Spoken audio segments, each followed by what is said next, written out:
जय श्री कृष्ण। आज बात करते हैं कि हमारे लाडले कृष्ण काले क्यों हैं। जब भगवान कृष्ण ने गोवर्धन लीला की तो लोगों को लगने लगा कि ये साधारण बालक तो नहीं है, ये जरूर कोई अवतार है। तो सब लोगों ने मीटिंग बुलाई और नंद बाबा से भी पूछा गया कि भाई आप दोनों गोरे हैं और आपका पुत्र श्याम वर्ण का क्यों है।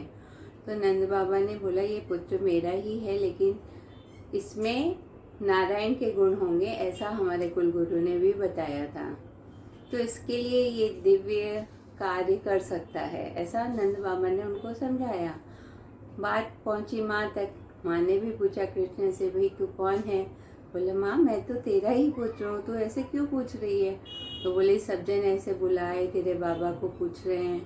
तो बोले कि माँ बाप गोरे, पुत्र श्याम वर्ण का क्यों। तो बोले भाई मैं हुआ तो गोरा ही था माँ, लेकिन अंधेरी रात में हुआ ना, तो फिर मैं करवट बदलता रहा तो अंधेरा मेरे चिपक गया। माँ भी सोची कि भाई 12 बजे तक तो मैं जग रही थी, उसके बाद मुझे याद नहीं रहा, भूली माँ। माँ ने सोचा ठीक है इसलिए काला हो गया होगा। जो गुरु हैं एकनाथ जी, वो कहते हैं कि भगवान जो लोगों का दिल काला है ना, जो काले दिल वाले जब भगवान की पूजा प्रार्थना मंत्र जाप करते हैं तो भगवान उनका जो काला दिल है उसको साफ करते करते खुद काले हो गए। फिर गोपियाँ कहती हैं कि हम काजल लगाते हैं और कृष्ण तो हमारी आंखों में ही बसते हैं, इसके लिए कृष्ण काले हो गए।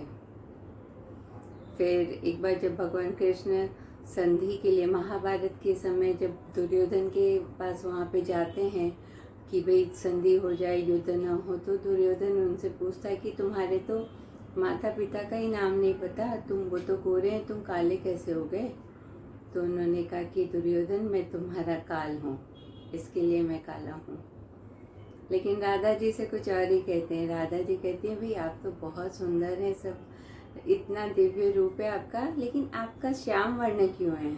तो बोले राधा मैं तुम्हारे लिए श्याम वर्ण में हुआ हूँ। बोले क्यों।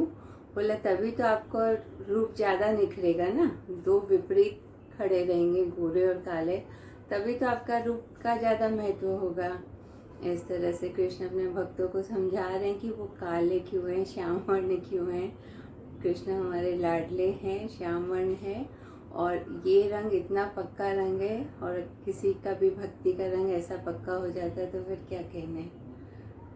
जय श्री कृष्ण, सबका मंगल हो।